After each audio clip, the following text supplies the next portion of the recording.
Hey, everybody, and welcome back to the Dirt with D. This is episode number, I believe it's number 7. Time flies when you're having fun, huh? Tonight we have the guys from 90 Surge. If you missed them the last time they were at the Bottle House, I'll tell you what, you missed one hell of a show. They actually tore the place up. It was packed all night. People were dancing all night, and I couldn't get these guys off the stage. They were just freaking tearing it up. Anyway, so a couple quick things.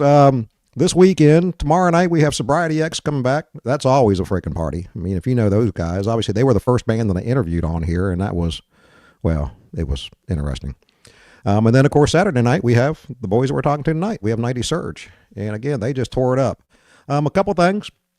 We're looking for interaction as far as the podcast. Any ideas, any people that you want to see in the future, any suggestions you have. And we're debating about doing maybe a once a month doing a live broadcast from the Bottle House. So if you guys have any ideas on that, we'll do it as an event, invite people in, bring the bands in, and bring y'all guys in. We'll have a good time. Anyway, so I'm going to start with these guys. They're kicking in and out on me. We're having some issues, but I got Eric with us, so we're going to start off with Eric. So let me pop in here. I'm going to bring Eric in. Hey, Eric. Let me unmute you here real quick. Hang on a second. Unmute. There you are. Can you hear me? No, shit. No. Unmute. Wait.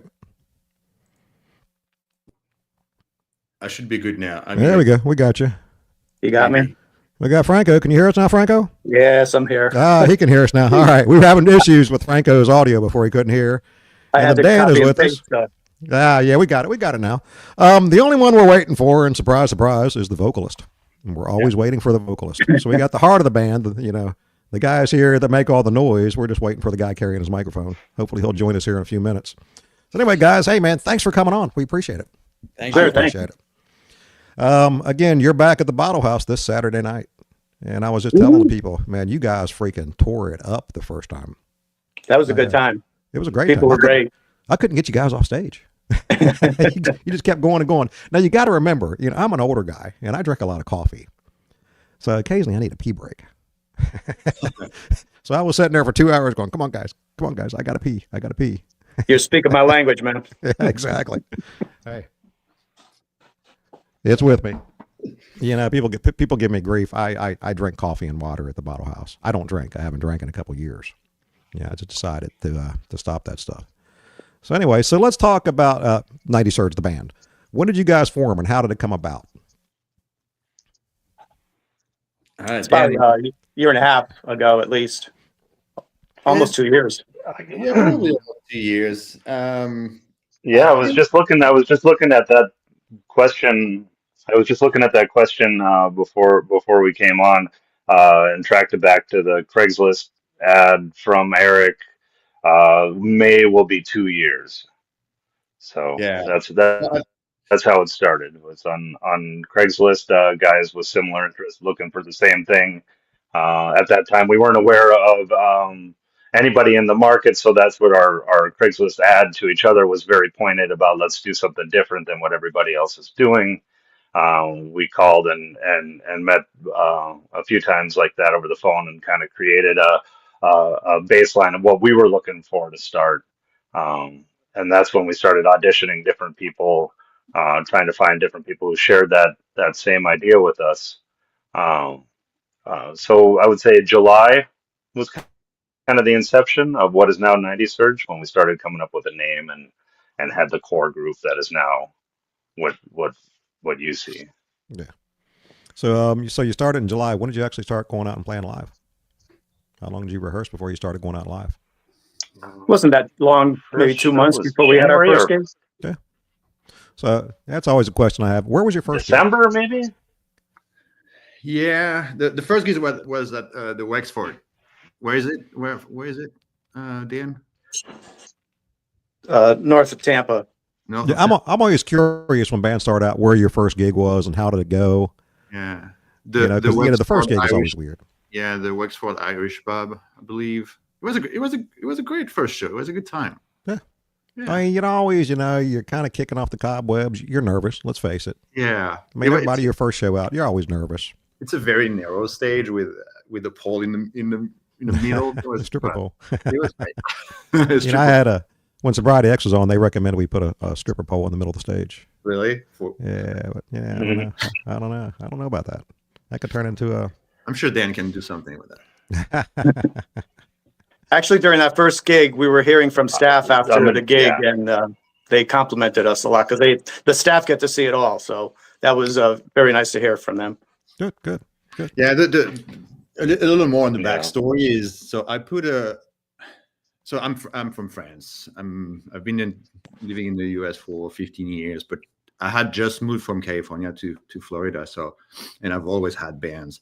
So I put an ad on Craigslist where I've always found my bands here on Craigslist, and then responds and we talk, and then we had Franco and Carlos actually auditioning the same day.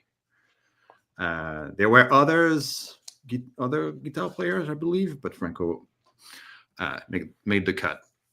Franco stole the show, huh? Yeah. You can brag about yourself, Franco. It's all right. I just come and do my job. You know, that's me. If I pick up a guitar right now, it's just I'm so damn rusty.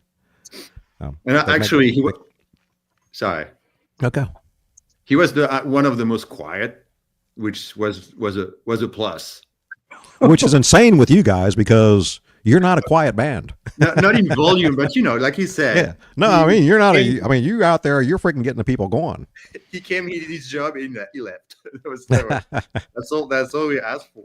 Exactly. So how do you deal with these guys, Franco? They're just freaking wild men on the stage, and you are kind of, you're there. You do your thing. Yeah, I'm kind of focused on the music and the cues and everything, and I don't drink, so I'm the sober one on stage, and so I just help run the direction of everything going on. It's funny. Back when I played through the 80s and 90s, and I was always that guy. I didn't want to be the center of attention, but they kept pushing me up in front of the stage. I'm like, nah, dudes, I don't want to be up here. They tried to get me to sing. I told them I'm allergic to microphones. I can't sing for shit. I'm the first to admit it. That's not my thing. I can't sing and play guitar. I can't do it. Never could. But they always tried to force me into it. And I said, I just want to be back here in the background. Let me do my thing. Back then, I did drink. I drank way too much. So, it took all my concentration to play. So I get it. But yeah, you're there. You do your thing. Of course, we got Eric behind the big screen. So we can't even see you back there. Sorry about that, bud. But, it does make a big difference in the sound. You still can't keep them quiet. No. No.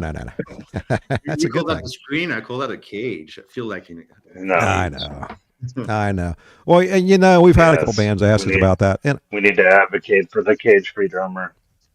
but in a small venue like that, you'd be surprised. It really does make a huge difference. Yeah. Because, the drums, how we don't get the rollback in the mics, and it definitely does help a lot. I mean, I'm not an advocate for it aesthetically. Yeah. But audio-wise, it does make a huge difference. If we pull that down, it makes a huge difference in the sound. So, I'm sorry. It's so good. Hey, I want to put shields in front of amps. Where I sit. It never fails. I get somebody in there and they'll turn their amp pointing right at me. And I don't hear the PAs because I got a guitar amp facing straight at me. I had one guy in there not too long ago and he really likes that mid-high tones, and it was like piercing me all night long. And I said, just turn your amp just maybe 2 inches to the left so it's not hitting me in the face. So, and we're still waiting for a vocalist, but what do? They show up at the freaking microphone and sing. Yeah, Got the easiest job. He works late, so he texted me saying he just finished, and that was like 10 minutes ago. Yeah, we're good. We're good. We got enough stuff to talk about without him. Yeah. So the last time you guys were there, I mean, you had a lot of obviously you got a lot of friends in the musical industry and bands around here. Yes, for sure. Yeah, It's a great community. Yeah, it is. And that's why I started this stuff. I'm not playing anymore, so this allows me to stay intact. And I wanted to give the guys in the band kind of a voice. People that come to see you all the time, they don't get a chance to talk to you. Because let's face it, you got to usually a 30-minute break. I don't know, you guys play like 2 hours and take a 5-minute break and play 2 more hours. Yeah, break's not in our vocabulary. Yeah, I know. So they don't really get a chance to talk to you. And this is a good way, I feel, for the people that want to come see you guys to get to know you, know who you are. Because it's always nice. And I always tell everybody, go up when the guys are on break. Don't bother them when they're playing. When they're on break, go up and say hi, say thank you. Let the band know that you appreciate them being there. I do. I mean, you guys are there for our benefit to entertain our people, and without you guys, we don't have the people in there. So, like I said, I think it's a benefit to get you guys out in front of people. Too. Yeah. Absolutely. Back in the good old days, the bars were big. Go ahead, Dan. The style of music that we're playing generally does draw more of a musicians group of people, and so we do have a lot of people in this community that like to come out and support us, whether they're there at the show or online, constant. And so it's been really welcoming for us. Well, and that's funny because obviously I video the first two sets. And typically through the course of a week, it doesn't always happen that night, but through the course of the week, there's like 300 or 400 views on the videos. People that actually watch and then comment later. Mm-hmm. Like this, when I do the podcast through the course of the next week, there's usually 300-400 views on this. And not everybody, I understand it's Thursday night. And actually, a lot of people do go out on Thursday nights, not me. But they always come on and watch it later, and then they have comments. I mean, I like to bring people on to ask you guys questions. Because hey, I run out of questions. I don't make any notes. There is no script with this thing. I just wing it. So it's nice to have people come on, and that's a hint for everybody's listening. Come on and ask some questions. If you want to know anything, ask questions. That's why the guys are here, to answer your questions. You might not like all the answers, but ask the questions. So you guys are at the Bottle House this weekend, Saturday night. Yep. You got a double hitter Saturday. That's Yes. true. We get a double. Yeah. We're playing in the morning on the Treasure Island Beach.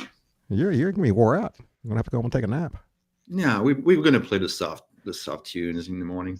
Yeah, that's all right. We'll supply you with Red Bull all night. Red Bull and coffee. Because I know you guys, when you get there, you're gonna be freaking going 100% from the time you get on stage. If last time you were there was any sign, you're gonna just go freaking 100%. I said, I got tired watching you guys. I'm like, shit, these guys can go. And back in the day, after playing for an hour, I'm like, I'm done. I got to take a break. Yeah. Now we got a nice sweet set for the morning beachgoers who are still drinking coffee at that time of morning because we're going on like just before 11. But later that night, we'll kick it up and do our usual madness set. So it's all good. And it was madness. Yeah. It's funny. So you guys, obviously your genre is the 90s. It's been the last like 3 or 4 years, the 80s made that resurgence. So we had a lot of 80s bands. And now I am noticing a lot of people are veering more towards the 90s, that kind of, 90s, early 2000s. And it was great music. I mean, I grew up and, I played in the 80s and 90s. And I love 80s music, don't get me wrong.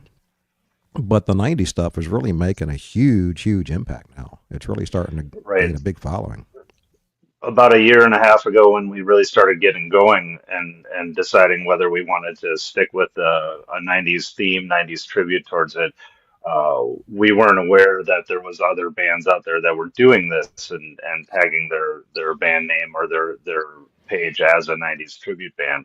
But just like when you buy a new car and you realize all the other cars like yours on the road, then all of a sudden this started coming out. But it's, again, I'll bring it back to been great support from all the other bands that are doing the same material or the same kind of genre, the grunge alternative rock that we're doing, in full support because, we may be playing to the same fan base, but it's such a spread out thing. Like we'll play Riverview and then we'll play Lakeland or Bradenton and then up to Newport Richey. So it's pretty spread out. And same with the other bands that I'm talking about. They're doing a broader range of the area too.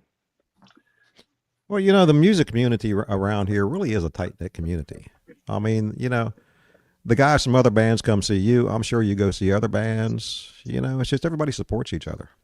It's great. I love seeing that in the community of bands. It's the way it should be. Absolutely. And, we're lucky. We're in an area where this attracts a lot of fantastic musicians. I mean, we've got some phenomenal musicians in this area. We really do. I've seen, I was playing up in the DC, Baltimore area, and we had some pretty good musicians there. But, Florida it's a melting pot for everybody, especially retiring musicians. But there's just some freaking phenomenal musicians around here.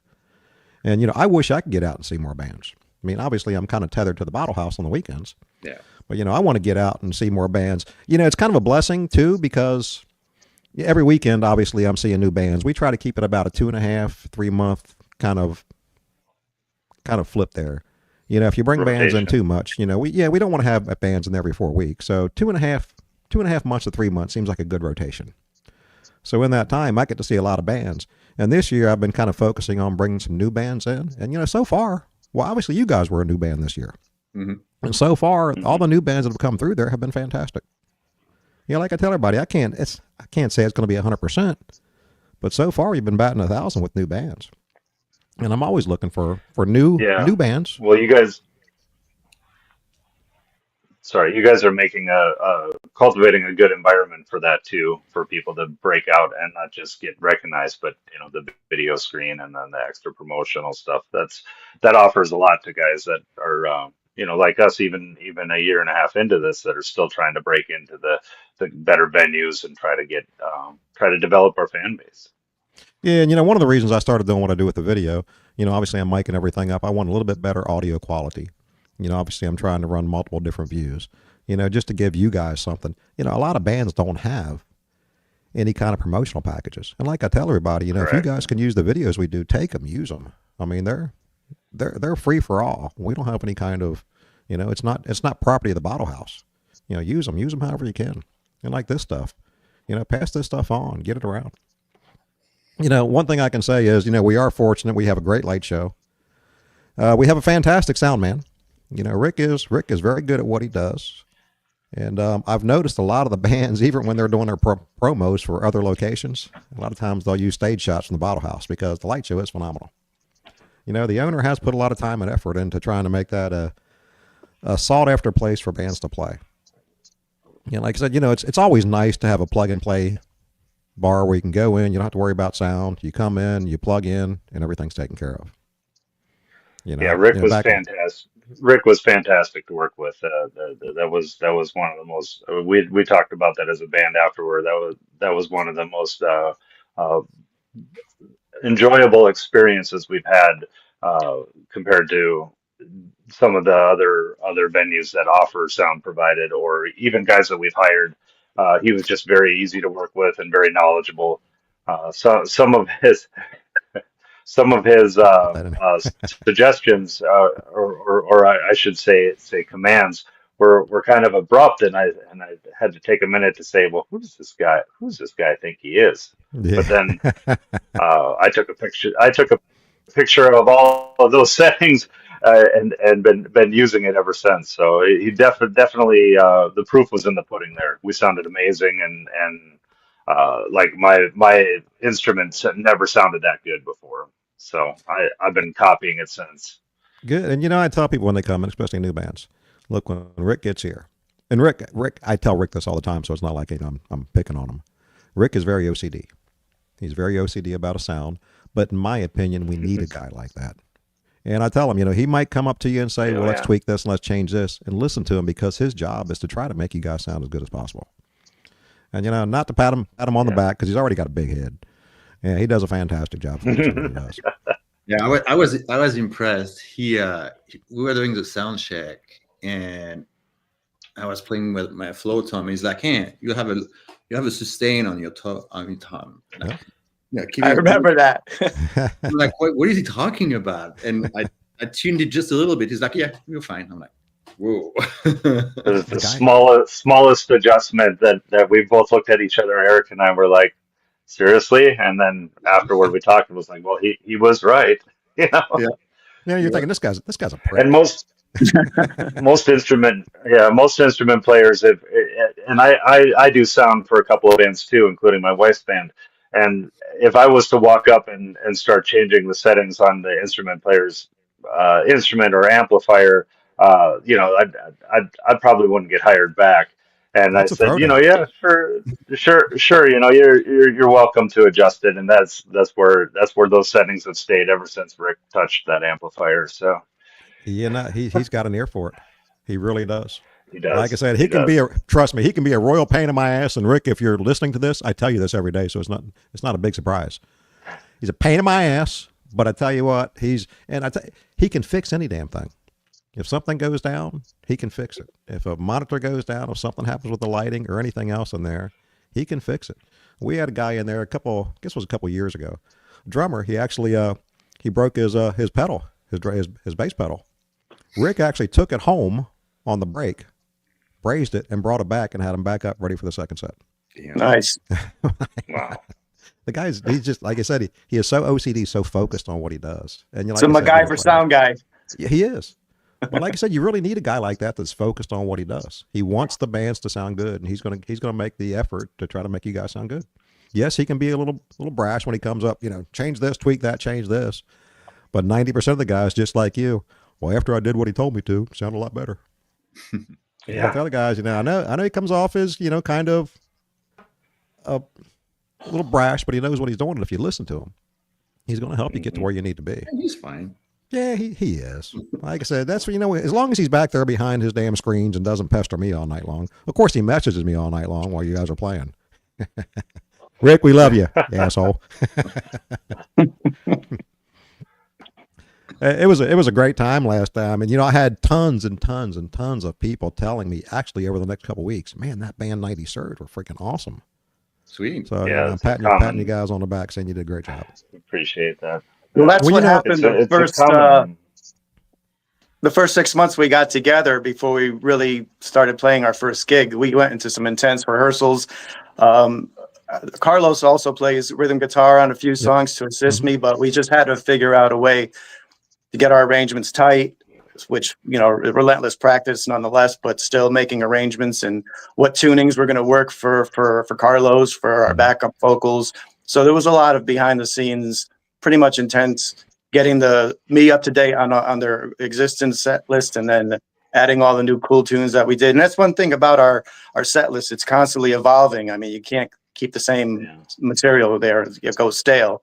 So we're just constantly thinking of new songs, a little bit off the deeper cuts sometimes, but in general, it all comes together pretty good. And that was before we really got ourselves out on the scene. And then by then we were pretty well oiled and, we knew what we were doing. Well, whatever you're doing is working. Don't change Thank it. you. Don't change it. So how often are you still guys on a regular rehearsal schedule? Not really. Only for new songs. We try new songs here and there. There's a lot of songs that we end up not playing because it's not the right thing for us. But we try to do 1 or 2 songs, new songs for every new show. Yeah. So, a lot of people don't get it. You can't make a living as a full-time musician right here. So most guys work full-time. No, so it's hard, I'd be working starving. that lifestyle. Yeah, exactly. It's hard working that lifestyle and playing music and working. It takes a lot out of you.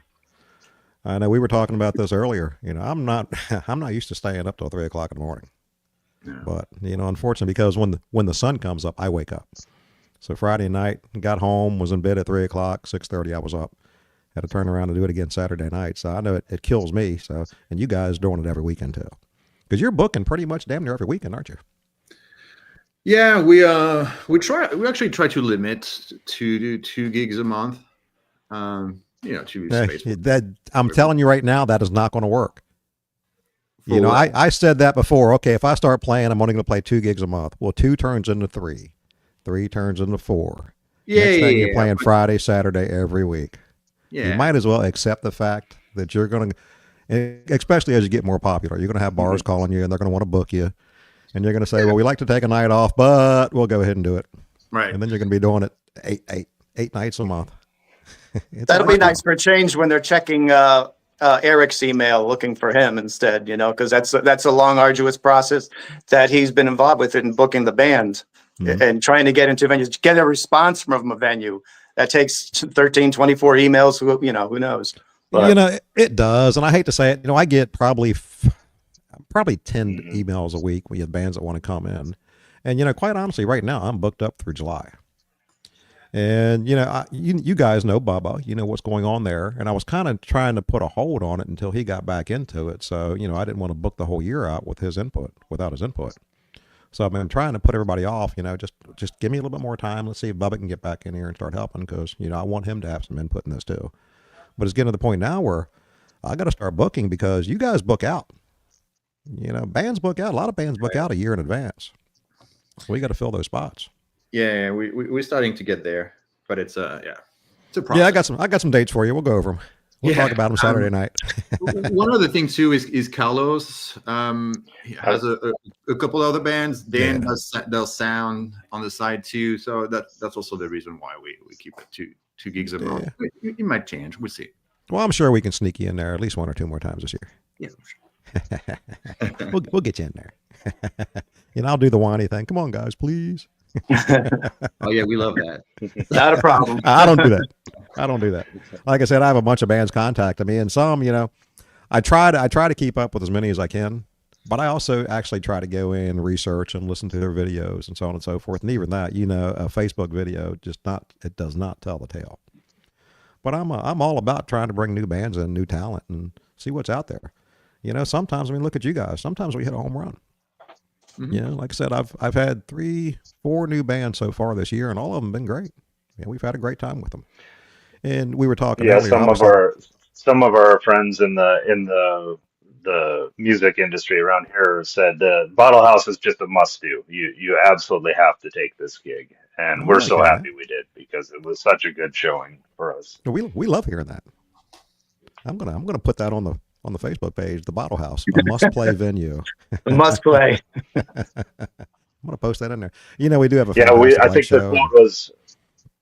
I think the quote was it was a rite of passage as a band. You have to play the Bottle House. Well, you know what's funny, and I tell the guys when they come in, you know, I always try to make a point of talking to the bands when, you know, especially new bands. Here's what you have to do at the Bottle House. You have to you got to interact with the crowd. You have to get them into it. Once you get them into it, you know, the first set, everybody kind of sits back and they analyze. They kind of watch, hey, what are these guys all about? Once you start getting a few people up on the dance floor and it starts rolling, I mean, the second set, the dance floor was freaking, what? Shit. You didn't do a second set. You did like one long first set.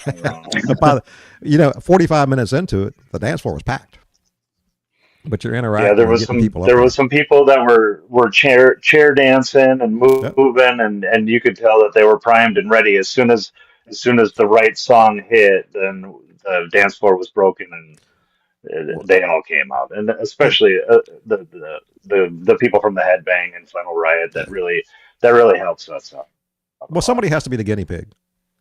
Somebody has to be the sacrifice to get up there first. For sure. Once somebody gets up there, then they start rolling up. You know, the Bottle House is, you know, it can be a listening bar. You know, a lot of people go in and sit back and listen to the bands. When you start getting them up on the dance floor, you know you've done well. You know, I get some bands, why don't people dance? Well, you got to get them involved. You got to interact with them. You can't just stand up there and, you know, do your song and not interact with the crowd. You got to get them involved. And once you do, if they like you, they'll keep coming back and seeing you. And this weekend, it'll be packed. And you guys were here when we were still smoking and it was packed. Right. As a player, we feed off of that. So, absolutely. You know, if the audience is into it, we get more into it, and it evolves into an even better show for everybody involved. Absolutely. And I've always said that, you know, you feed off the crowd, you feed off that energy. We know they're shy at first, so we give them a couple of groove tunes and a couple of showy tunes, and they're like, okay, well, they sound good. They start clapping right from the start, so that's a good sign. So once they get up and boogie on the floor, you know, you're good to go. Yep. Well, and, you know, we got to get a few drinks into them, to be quite honest. Yeah, that's it, yeah. That doesn't hurt. Yeah, once we get 2 or 3 drinks into them, they start loosening up a little bit. Save the really good stuff for the second set. You know what? The second set's the money set. Yeah. That's why I always make a point of staying and recording the second set, because that is the money set. You know, there was always that, you know, the first set you come out, you don't want to lose them. You come out with some of your, you know, decent stuff. You kind of work it in. The second set, you knock them on their ass. And the third set, you kind of wind down a little bit. Yeah, it's the wind down set. But yeah, the second set has always been historically in any band, that's the money set. That's when you just kick their ass. But like I said, we don't know how to wind down at the end of the night, though. No, you don't. No, like I said, you wore me out, and I was sitting in the chair. But seriously, I'm thinking, guys, I got to. Dwayne, did you stay for the last set? I did. Dwayne, did you stay for the last set? Oh, wow. I did. Yeah, I did. It gets pretty big. I mean, we go into some pretty grindy, more borderline new metal stuff towards the end of the night. I think I stayed for like half of the third set. Then I headed out. Now this weekend, you'll have me there till the end. Nice. I'll be up there shaking your hand at the end of the night saying thank you. So yeah, I try to stick around. I mean, last Friday I snuck out kind of early because quite honestly I was exhausted. You know, Fridays are tough because I'm up at 5:30, work all day, come home, take care of my dog, take a shower, and go back to work. But I think I told you tomorrow I'm taking a day off. I'm going to clean my house for the first time in 2 months. Actually, the last time we played there, didn't we extend that first set because we had a break between 1 and 2 sets, and we extended that because everybody started getting up on the floor, and so Carlos just kept calling audibles, and like we kept going and going. That's why we did like a set, our normal set plus a quarter or a half. In fact, on the break, I was outside and I was talking to Carlos. I said, "Man, you guys are fantastic. Do me a favor, take a break." Well, for one thing, you know, people want it, and I told him, you know, Rick needs a break back there. I need a break. He said, "Yeah, man, I'm sorry." He said, "We just got into it." I said, "It's great. You know, you were into it. It's fantastic, but I had to go pee." It's always a challenge though, because you know other people can go pee. You know, I mean, you needed to pee, but most people I'm kind of stuck to the computer. I mean, now I'm always up and down, but you know, I'm kind of stuck there. It's always a challenge because a break gives the opportunity for people to leave. So you have to choose your moment. You can't. It's been a few discussions within the band. You know, I think a good first set, an hour 15 minutes to an hour 30 minutes, because you know even the people need just a little break to wind down a little bit, talk, and get back into it, get their drinks, take a break, because nobody wants to go to the bathroom when you guys are playing. Yeah, nobody wants to leave. Yeah. You know, I wish I could. That's the only time I can get in there without standing in line. But like I said, you know, like I told him, if that's the only, and it wasn't even a negative thing, but if that's the only thing I could say, God, you guys killed it. I mean, the music was great. I didn't have anything else. Great. You got the people up there. You involved them. You did everything that you need to do. That's our new tagline. We won't let you pee. Yeah.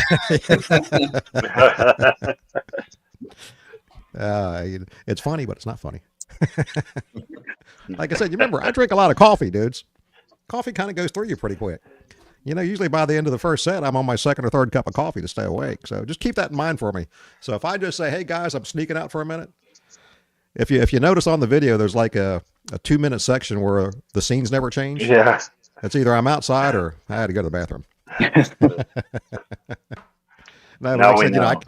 I can't say enough. You guys, I mean, you came in, you did what we wanted you to do. Didn't have to tell you. You came in and just tore the place up. And, you know, love the guys from that other band that was in there, Headbang. You know, they were in there. They supported you guys, and they're good guys. You know, they got their start at the Bottle House. The Bottle House is pretty much the first bar in this area where they played. So, nice. You know, we are kind of that rite of passage, I guess. You just did it early on. And like I said, once we get you in there, once we like you, you're not getting rid of us. I'm going to be pounding you and hammering you. Come on, guys. I need more dates. Come on. Give me some. Let's do it. It's a good conversation to have. Exactly. You know, it's better than saying, "Well, I just don't have anything else for you this year." Yeah. You know, we got some, I think I have about probably 15 dates left in the year. That's about it. And I'm saving some dates for certain bands. I'll get with you, Eric. Saturday night when you take a break, we'll have to go over some dates here, see if we can pencil you back in there. We'll be there. Well, I don't know. Singer might not show up. Hey, so yes, we are missing one person. He does work late, so hopefully he'll be popping in here soon. I just texted him to see where he's at. I always joke around and say, you know, what does a singer do? They show up on the microphone and they sing. You know, come on. Well, it's not a joke. He's always the last one. It's singer syndrome. It's Carlos. It's singer syndrome. It's every band. Yeah, they show up 10 minutes before sound check. Yeah, I'm here. No, you know. He texted me the day before in general. I said, "Hey, do we have a show tomorrow?" All right. I'm going to do something that I enjoy. So obviously Franco and Dan. And I'm going to get to you here in a minute too, Eric. I'm a gearhead. You know, I've been a guitar player since I was a young kid. All right. So Franco, let's start with you. What is your number one? What is your go-to guitar? What can you not be on play? A Strat. Strat. Yep. Is it a single coil Strat? My original is a 1975 that I've had since I was 15 years old. But that one doesn't go on the road. I have a couple of Mexican Strats I bring on stage. See, I'm a Les Paul guy. Always have been. The bad thing is, I got a couple. yeah, but 10 and a half, 11 pounds hanging around your neck all night kind of sucks. It doesn't seem like a lot, but when you're up there for an hour with 10 pounds hanging around your neck. Well, I'm hopped up on coffee, so it's That's right. You're like me. You don't drink, you drink coffee. That's not a bad thing. You get your buzz off of caffeine. Dan, you are a bass player. Are you also a guitar player? Also a non-drinker. And also a non-drinker. God, what am I gonna do I with do you guys' play. bar tab? Also a non-drinker. Yeah, yeah, yeah. Well, that goes to the singer. I do play. I do play guitar. Yeah, I do play guitar. And have played guitar at many different capacities, but I've always gone back to the bass as my main instrument. There was a band, what was it, 20 years ago? A friend of mine had a band, needed a bass player, and asked me to come. And I actually played bass in high school. I played in the jazz band. So, yeah, I can play it. You throw 5 strings on a bass, and I'm totally out of my league. I don't know what to do with it. Give me an old 4-string precision Yeah, I'm a bass. five-string player. Yeah. And you also have a production company, a Um, sound production company. Yes, I do sound for my wife is the lead singer for the VCRs. I've been doing sound for them for several years, and then a few other bands around the area as a fill-in person. It's nice. It's been the way that when I moved here to Florida, the way that I got into the music scene was just that, just going in and running a digital soundboard tablet for a couple of bands and getting introduced to people, and it was good networking opportunities. But yeah, I still do that frequently. Good. that'll, and truthfully, I think that makes you a better musician. When you're running sound, you understand how it all Yeah, works. Yeah, it actually helps you understand being on that side of the stage. What goes into it. You yeah. appreciate the sound men a lot more because they do that. oh yeah. It's not an That's easy job. So, are you guys running that goes direct? in the reverse way too. Being a musician Right, makes a good sound man. exactly. So, are you guys running direct? Are you running? Are you amping up or running direct now? I run direct. I leave it all to the sound man. Just blast my signal on Right. stage and my wedge, and I'm good to go. So, what are you running through, Franco? I'm running through. I just bought a Orange Crush head, Super 100 head. Yeah. What about? Okay, I'm a pedal geek, so I've been using a Helix. I got my board over there, but I've been using a Helix. But I'm not a computer programmer, so I'm still trying. After a year, I'm trying to learn how to use the damn thing. What are you using for effects? I used to have the big multi-pedal board, and it was more often than not that I would be chasing chords because I lose my signal. So I'm basically down to volume pedal, wah pedal, channel selector, and the tuner. And you know what? I always played. Back in the day, I always played through Marshalls, and I was always very simple. Again, I had my wah, my volume, maybe a delay in a chorus, and I didn't use a lot of effects. I let the amp do the work. But Mhm. now, everything is scaling down. It's so easier. Like I said, I got the Helix. It's so easy now. Come up, plop the Helix down, plug it in, go direct. And the sound, truthfully, you let the sound man do their job, like you said. Give Yep, him your signal, let him work with it. for sure. So, so Eric, Yeah, I'm not a drummer. My feet and my hands don't work together. When'd you me start neither. playing drums? Yeah, come on. When'd you start Uh, playing? so I'm playing a DW set, very simple set, custom made. But actually, I just bought a new set like yesterday. Ah, A Gretsch Catalina. I need something. The DW set I had was made for music I used to play, originals and different genre, a little bit heavier. So I needed a more versatile set. So we'll see how it goes. I'm gonna test it on Saturday. So good. We want to be the guinea pig. Awesome. And it's funny. I'm a guitarist, but when there's a good drummer on stage, I tend to fixate on the drummer. I Oh don't yeah. know why. I lock in with the drummer, and Yeah, Eric is such a hard hitter. I just he is. love it, man. That's what I was There's going to say. nothing. That's what I noticed. He is a hard hitter. Yeah. Yep. Yeah, like I said, I fixate on the drummers. Now, don't get me wrong, Franco, I'm watching you, Dan, I'm watching you guys. But when there's a good drummer there, I kind of, even though I can't see you through that glare on the screen, yeah, I Yep. know we talked about that. Sorry. I do tend to fixate on a drummer. I don't know. Do you guys know Jason Lawrence? Jason plays in the All from supply the chain. supply chain. Yeah. Yeah, The guy is just an amazing drummer. And fantastic drummer. the funny thing about him, Jason is the nicest guy in the world. He's got a big smile on his face. Just the nicest guy you ever talked to. He gets behind that kit, he turns into the freaking hawk. Yeah. He's got that mean look, and he's just, yeah, don't fuck with me, I'm playing. But he stops playing. Just the nicest guy in the world. And you guys, I see you back there, Eric. I saw you last time back there smiling, having a good time.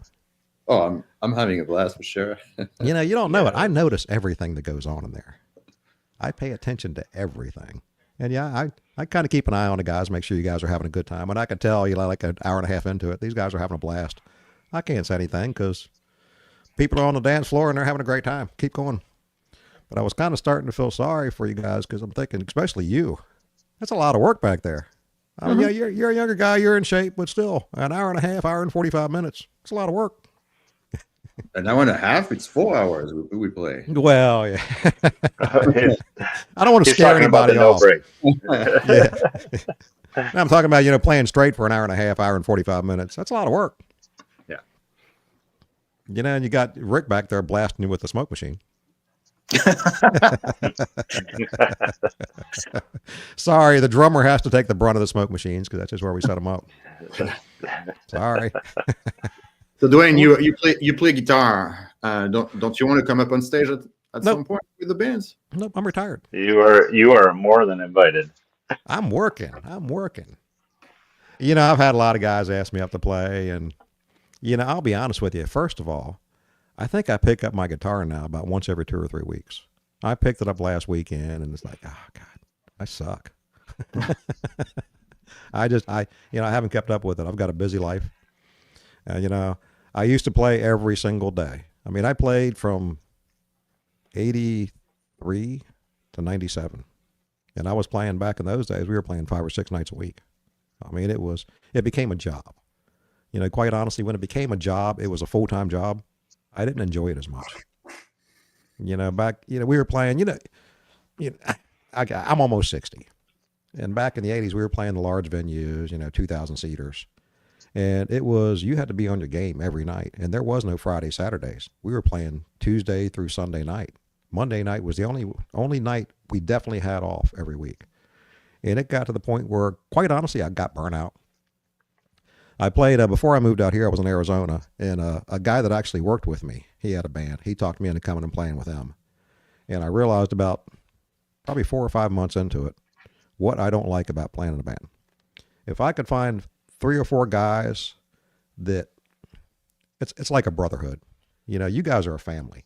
You spend a lot of time together. If I can find 3 or 4 guys that I get along with, great. We have a good time together. I might start again. Mm-hmm. But I'm trying to focus more on this end of it. You know, dealing with the musicians, the booking, doing this kind of stuff. This still keeps me in music. Don't get me wrong, I still play. Mm-hmm. But I don't play professionally. Simplify. Yeah, exactly. Everybody says, "Why don't you play anymore?" I do play. You know, technically, you're a part of 8 bands every month. Well, yeah, exactly.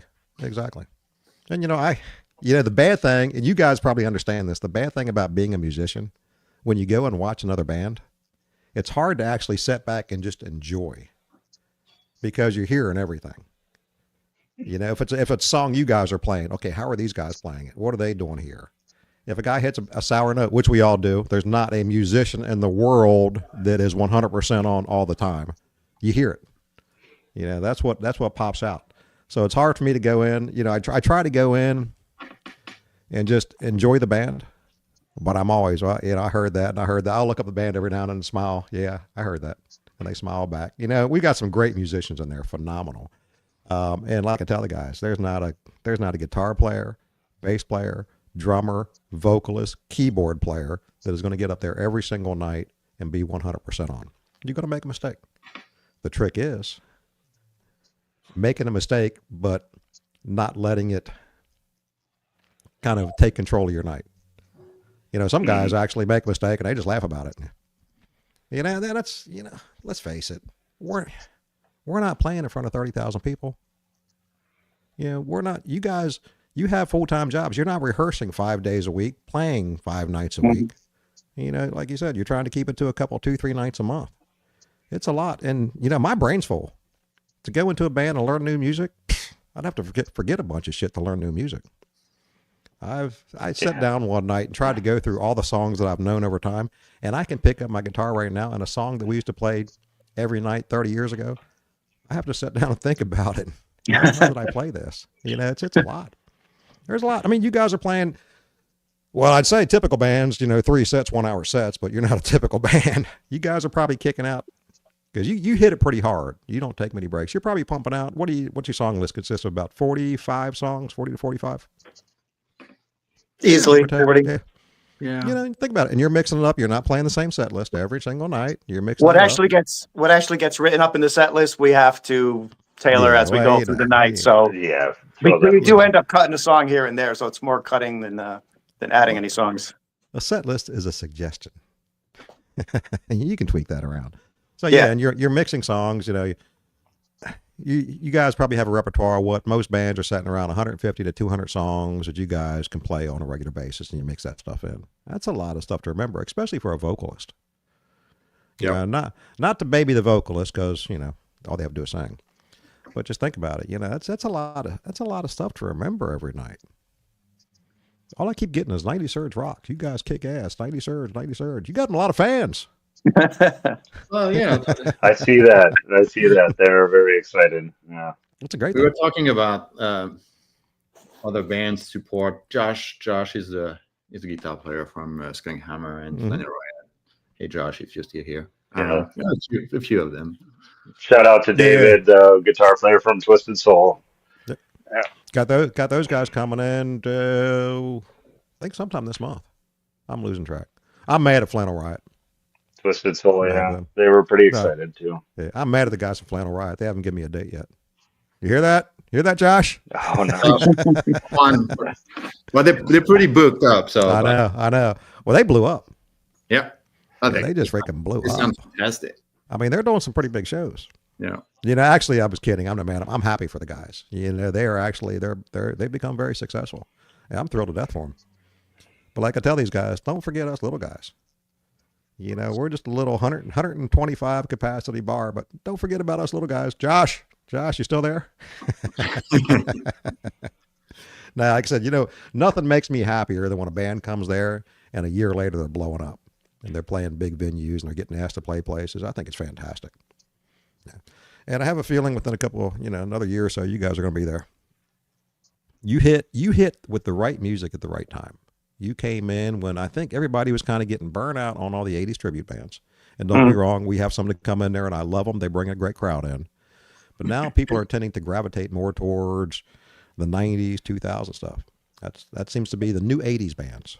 Yeah. The 90s bands are the new 80s bands, if that makes any sense. But you know, And for a while, we've been everybody able was the 80s. to diverge the lighter, more popular stuff of the 90s grunge to the extreme heavy 7-string metal riffs. And we've been able to incorporate that within the framework of 4 guys from 4 different corners of the earth.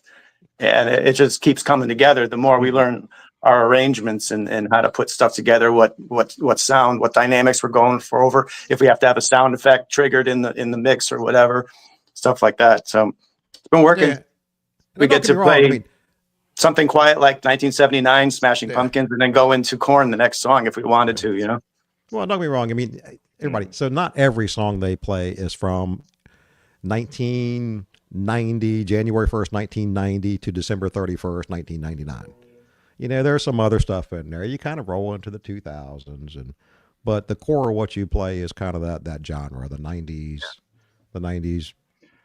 and I don't even want to call it 90s grunge. and anything that's got the feel, you know. Yeah, and I don't even want to say grunge because, you know, you really can't classify some of those bands as grunge. You know, I don't really consider Alice in Chains grunge.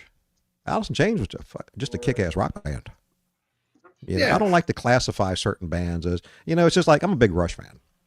You know, everybody says Rush was prog rock. Well, you listen to Rush. Rush was hard rock. They were prog rock. They were With 80s very rock. intellectual riffs. and lyrics. Very much so, yeah. I mean, Yeah. Neil Peart was a freaking genius writing music or writing songs, writing lyrics. And Yep. it was 3 of the best musicians that ever get on stage together. I mean, those guys were phenomenal together. But how do you classify them in one genre? You know, I've had guys on here who were talking about Van Halen. Are they a heavy metal band? No. Are some of their songs heavy metal? Yeah. But, when Sammy stepped in, there was a whole new aspect of the band. So, putting a tag on certain types of music, like I said, you're not a grunge band. To me, you're a rock band. You're just a rock and roll band. Yeah.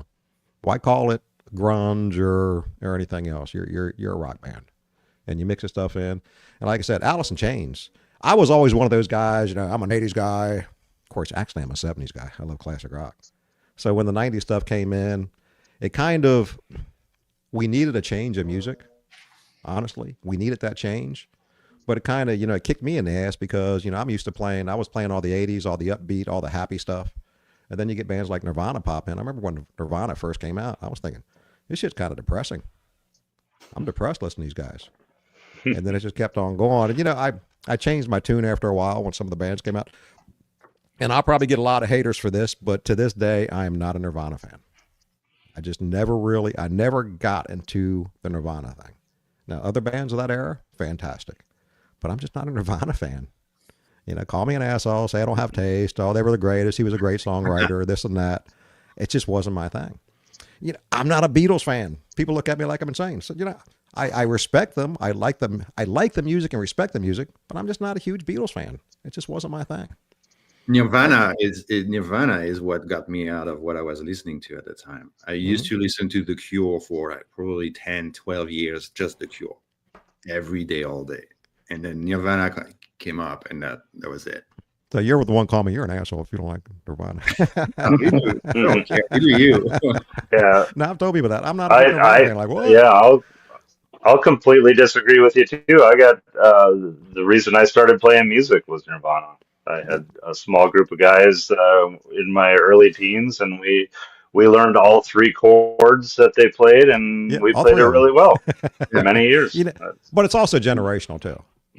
I got the core of the music that I grew up on was from the 70s and 80s. I mean, that was my go-to music. Yeah. And then, I look at it now, somebody like my mother, she was listening to music in the 50s. I'm like, that's old crap.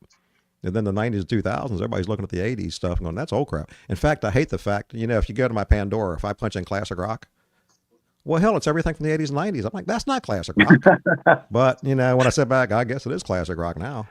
Because, my God, that was 50. But the reason I play drums the way I play today is Dave Grohl. I mean, Dave Grohl is phenomenal. I mean, look at the career he's had off of that. Yeah. I mean, the guy, he's going to be playing until he's 90. And he's still going to be good at it. But, here's a drummer. He plays guitar. He plays bass. He sings. He does everything. I mean, the guy's just a multifaceted musician. And, I respect music. I listen to everything. If you look at my Pandora, it's anywhere from, I listen to country. I think some of the best musicians, best guitar players there were 60s and 70s country guitar players. I mean, you got guys like Roy Clark. I mean, the guy's amazing. Mm-hmm. So I listen to that kind of stuff, anywhere up to, current stuff. There's nothing really current that I've really been drawn to. But yeah, the 70s, 80s, 90s, I've gotten more into the 90s, and I think it's because I've been exposed to a lot more of it. So I'm really starting to actually become more of a fan of that kind of stuff. Starting from like 2010 on. Sorry, maybe some of the things that you didn't know you liked, that bands like ours are bringing it out of you. Well, yeah. I had Gary Shett was on last week, and they're kind of in the punk emo stuff. And I was telling Gary, I said, a lot of the stuff that you play, I don't really recognize. I appreciate it. And he said, it's funny because a lot of people don't recognize some of the stuff we play. But it's just, they put their own little, and again, I appreciate the music. And Gary's a great guitar player. I mean, just love watching Gary play. And like I said, Jason, he's just a freaking beast on that kit. So, even though I don't recognize it, I still enjoy it. I mean, bands come in there, they play some stuff I don't know, but if they're a good band, I appreciate the music. I'm trying to become more adaptable, broaden my horizons, and listen to more music. But like I said, from about 2010, I'd say 2015 on, I really haven't found anything that I'm really drawn to. There's a couple bands, Blackstone Cherry to me is great. But again, I mean, they're kind of in that new but classic rock kind of thing. I think they're a great band. Mm-hmm. Like, I'm really starting to appreciate the 90s more. So maybe you guys did it to me. Maybe it was the last time you were there. You see, I hated the 90s music until the last Right, time you right. played. Now, you see, you changed me. You changed me. You've converted me. I'm a 90s surge. Here, I got to type something in here. 90 surge rocks. Here's another one. Well, I don't think Carlos is showing up tonight. Sorry, you'll have to wait till Saturday. That's all right. We're gonna bust his ass Saturday night. We're gonna rag him all night long. Yeah, we will. So tell us what you guys have coming up. Plug yourself. Got a lot of dates coming up. Eric, if I don't have the calendar handy, but Yeah, Mr. Booking Man. we'll be in Sarasota. We'll be Newport Richie, Valrico. Yeah, we're playing. So we're playing Saturday at Butter House. In the morning, we're playing the Treasure Island beach. And then at the end of the month, we play Kitiki on Treasure Island. It's going to be fun too. And then we play, if I recall, CJ Backstage. We play Big Top Cock and Bull in Sarasota. We play. I should probably go look at the calendar. Right. Actually, this is non-scripted. We don't write notes or anything down. This is all non-scripted. Oh, and we play Three Daughters in August too. Excited about this one. Good. So you guys booking out. Like I said, Eric, I got to get with you before you book everything out. Yeah, we I have got some dates left for you. We have some more at the end of the year. What are you doing New Year's Eve? Ask Carlos. You have to talk to Carlos, but he won't show up. Yeah. So we'll plan without him. You know, hey, Yeah. sorry you weren't there, so we went ahead and planned it all. He's kind of important in the band. Nah. You can do without a singer, but you can't do without a guitar player, bass player, and drummer. And Eric and Dan, you two guys, I mean, you're the heartbeat. You know, drummers and bass players, they've got that bond back there. You're playing off each other. Yeah. And, Well, Frank, dynamics plays a huge part of it. It We does. we really stress the importance on being able to keep the beat going, keep the heartbeat of it, but also bring the show bigger and bigger. Hmm. Some of the song selection that we have, you would think, how would anybody even get up and dance to Candlebox? Oh, trust me, Um, they do. I've seen it. and they do.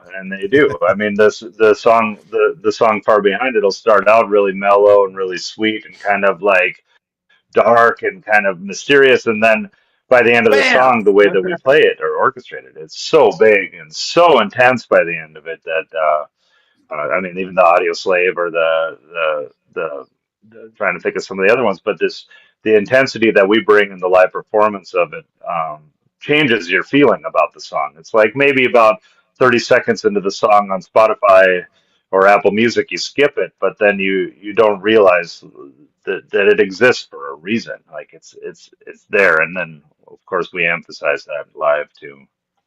You know. Yeah. And we were talking about Carlos, but I'm going to pat him in the back a little bit. But it has also a lot to do with the passion he has. Like Yeah. you mentioned Candlebox. That's one of his songs. Like that takes to heart, and the song has a meaning for him, for personal reasons, and so and it shows. It really shows. Well, a good front man. Right.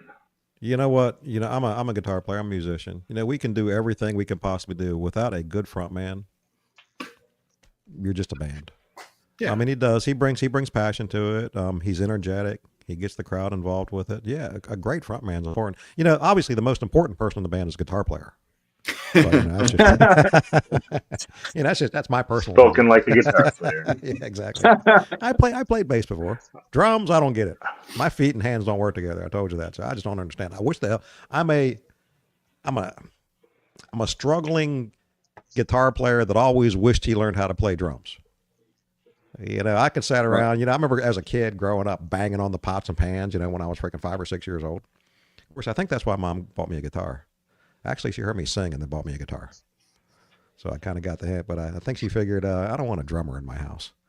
I've always wanted to be a guitar player because they bring all the girls. Actually, no one cares about the good. No, trust me, that's not true. No. not when you get old. Now the 80s, that was a different story. But honestly, some of the best guitar players started off as drummers. You know, I think there's something about that groove that you develop as a drummer, and when you convert that into, look at Eddie Van Halen, Nuno Bettencourt, they were both drummers, and you know, there's something. I think it just gives you that drive. I mean, Eddie Van Halen's one of the best rhythm guitar players in the world. You know, everybody He's a classically trained piano too, so Exactly. that definitely translates well to what he used to do with just Exactly. chording. Yeah, and if you, you know, I'm a big Nuno fan. I love Nuno Bettencourt. Just Yeah. his playing is amazing. I love his personality. It's a great guy to listen to. And he always says, you know, he's so glad that he started off on drums because it gave him that percussive, and he plays really percussive when he plays guitar. He's a And that comes from machine. playing drums. Yeah, he is. And the guy's amazing. Oh God.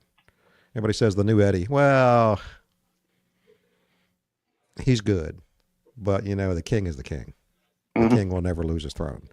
But yeah, so you know, maybe I should have started off playing drums. I would have became a better guitar player. And you know, we didn't all back in the '80s. Yeah, we got all the girls, the vocalists and the guitar players. You know, the poor drummers and the bass players. Hey, we always cut them out. Oh, come on, Eric. You're married anyway. Yeah.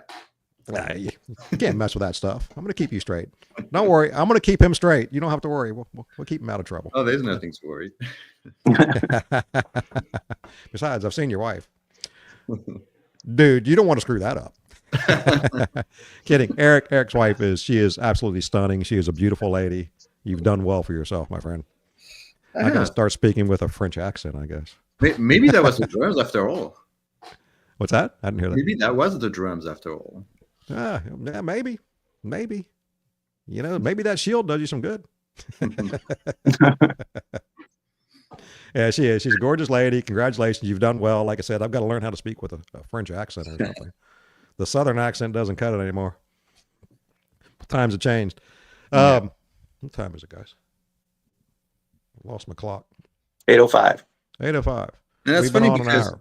because I'm from France, and Carlos is from Venezuela, and you guys were talking about the bands. When I joined the band, and you know, we all suggest songs, and I mean, half of the bands that you know, Franco and Dan were suggesting, I didn't know that. Because in Europe, when I grew up in Europe, it was, you know, Pearl Jam was not as big as it is in the US. Right. So, you know, Candlebox, I'd never heard about Candlebox before. Bush, and I never heard about these bands before. I love them now, but very interesting.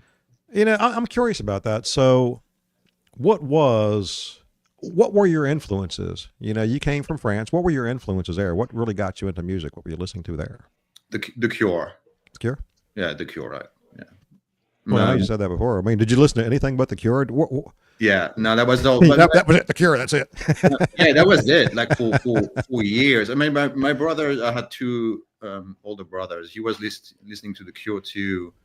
So he got me into The Cure, and I got hooked. And there was a few other, you know, dark wave, Christian Death, and Bauhaus, and like really dark stuff. But that was The Cure. And then Nirvana came on, and it was, yeah. Yeah, see, I got you by a few decades. I grew up on Leonard Skinner, you know, Molly Hatchet. I mean, obviously, you know, there's some bands that came out of the 70s that were phenomenal. I mean, yeah. I mean, if you're a guitar player and not a Jimmy Page fan, you know, Jimmy Page was, you know, he was the guy that actually, you know, to me, that's who I always wanted to play like. But yeah, I was a big Southern rock fan. You know, maybe it's because, you know, I grew up in the South and there was a lot more of it there, but I try to listen to everything. You know, everybody's asked me, who are your influences? I really can't name one person. You know, it's like, well, Eddie Van Halen, but Eddie Van Halen, you know, they came out in the late 70s. Well, I was already kind of playing then. You know, I was a kid, but I was still playing. I mean, when the first time I heard him, I'm like, what the hell? How the hell does he do this stuff? There's got to be some trick to this. And of course, you know, then there wasn't MTV and all this stuff, so you couldn't see it. All you could do was hear it. You know, occasionally you see a picture in a Guitar Player magazine, but we didn't know what the heck he was doing. And that kind of stuff, I think that's where the influences came from then. We didn't understand. And like I said, you know, Black Sabbath was one of those bands to listen to, but like I said, everything was so diverse. And that's what, you know, I've always wondered that, you know, in different countries like France, you know, what were you exposed to? Was it the same thing, same kind of music we had here in the States? And even, you know, Carlos, even though he's not here, what were they listening to in Venezuela at the time? I think Carlos was listening to most of the music that Franco and Dan are listening to. It's very similar. Well, I got some of the guys that work for me are from Cuba, and they weren't exposed to the music that we had around here. I mean, obviously things were a lot different in Cuba, so they didn't know about American music until they got here. Mm. Everything was so closed off down there that they weren't exposed to this kind of stuff until they got here. So it's funny when you come from different parts of the world, the kind of different the music that you were exposed to and grew up with. Yeah. Obviously England. I mean, they played the same thing we did. We had the English invasion. But us redneck Yankees. I grew up listening to Leonard Skinner. And for about the first year, coming up with set lists and songs that we were going to play, we had 3 to 4 hours worth of music turned into about 5 hours worth of material that we cut a good hour off of, just because the songs just didn't fit with the arrangement that we had. And even some of it, like the '90s music, we just don't touch, because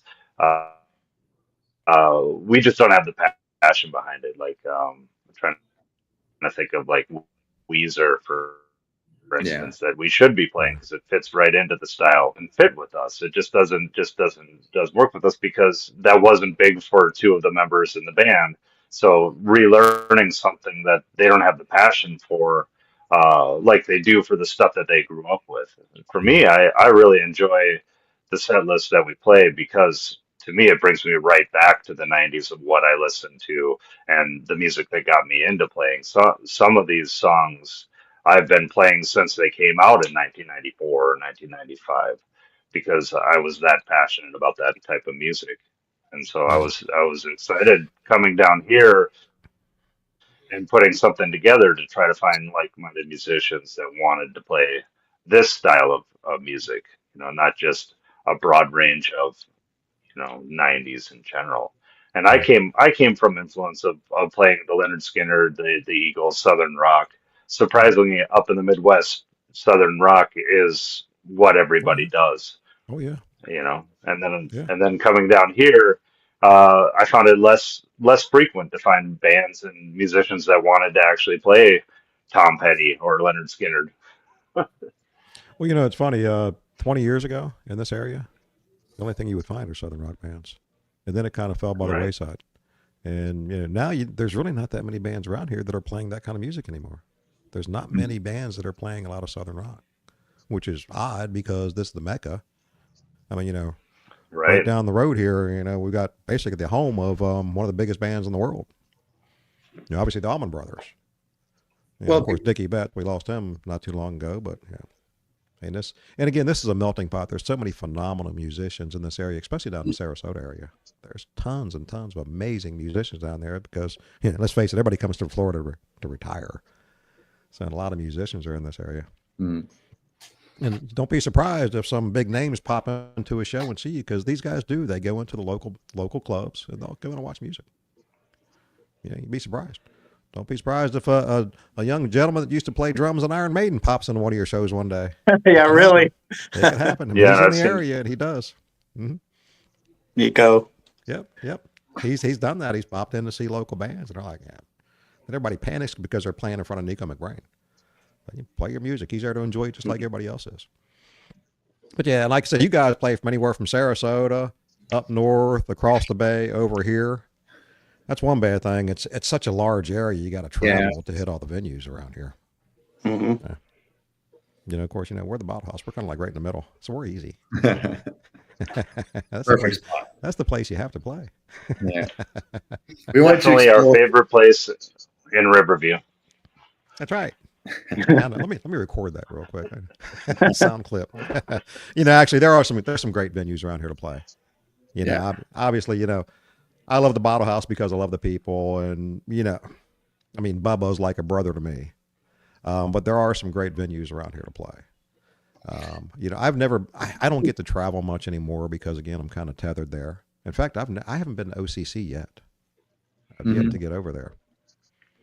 I just have to kind of bite the bullet one Sunday and just go over. But you mean you've never been? I've never been to OCC. Oh wow. No, No, I mean, there were a couple of times we were planning on going over there, but something would happen. I'd have to take care of something else. So yeah, I just got to make a trip over there one Sunday and just go over and chill out and listen to a band. But, Sundays are my day to kind of, actually do nothing. Yeah. Yeah, it's a day I'm trying to catch up on sleep because Monday morning, 5 o'clock comes off early. Mm-hmm. And then, I'm single, so I got to do all my grocery shopping. I got to wash my own clothes, all that crappy shit. I need a live-in maid. Ladies, I'm looking for a live-in maid. Yeah, you gotta love dogs because I got a big, fat, big-headed, 95-pound pit bull sitting back here. That's my co-host. Snoring. He's snoring his ass off. So anyway, so you guys, again, this Saturday night, you're going to come kick ass at the Bottle House just like you did last time. Can't wait. We're looking forward to it. Actually, last weekend I was talking to some of the girls that work there, and I said 90 Surge is back next weekend. Oh, great. We love them. Yeah. Guess I booked the right bands. Yeah. Sure Yeah, do. we're looking forward to it. Unfortunately, we're missing one member of the band, but that's all right. We're going to give him grief. We'll give him grief Saturday night. Yeah. Tell him, we're going to cut back his That's well, why he Franco, doesn't. That's why he doesn't get paid anyway. So. No, we're going to tell him he We're can't. going to put him in the cage. We're going to tell him no drinking Saturday night. He's got to suffer. Yeah, and actually, we're going to put the screen in front of him. You get to come out from behind the screen, Eric. We're going to put him behind it. So, guys, it is 8:30. I'm actually kind of tired. Actually, tell you, I'm kind of dragging. Well, we call it. I'm going to see you guys in 2 nights. Thanks a lot, Wayne. And you're going to blow it away. Pleasure. Actually, enjoy it and appreciate it. Thanks, All right, guys, for coming on. Like I said, Thanks for yesterday, having we're us, missing Steve. that block up in the corner, but that's all right. So everybody, when you come to the Bottle House Saturday night, which everybody's coming to the Bottle House Saturday night, 90 Surge is there. Yep. We gotta bust his chops a little bit. Actually, I get it. Trust me. There's some nights I get home doing this stuff like, God, I'm tired tonight. Just, and you always got to be kind of on top of your game. Right now, my eyes are getting heavy. It's been a long week. All right, guys, I'm going to let you go. Thanks for coming on. All right. I look forward to seeing Take you care, all Dwayne. Saturday night. And I will be there early to kind of shield you from Rick. All right. All right, guys. We'll see you Rock soon. on. Thank I'm you. going to pop you out. See you, man. Have a good one. See ya.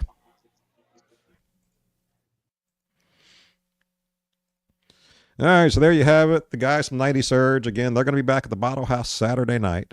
Last time they were there, they kicked ass. Tomorrow night, we have Sobriety X. I mean, what can you say about Sobriety X? They're always going to put on one hell of a show. As we call it, the drinking band with a musical problem. Actually, we have determined, if you saw the interview I did with them, they were the first one. They are actually now a wig tribute band. So we've determined they all wear wigs, so they are a wig tribute band. So make sure we give them grief about that. Anyway, I'm gonna cut this thing off. Again, if you see me in the Bottle House Friday or Saturday night, come over and say hi. If you have any suggestions, recommendations, like I said, if you want to see a new host, if you have any talking to the owner, we kind of want to expand on this, and we might actually do once a month at the Bottle House. We might do a live show there, invite some guests in, invite people in to actually ask questions, do something live. If you think that's a good idea, let me know. And again, any other ideas you have, any guest you'd like to see on here, drop me a line. Let me know.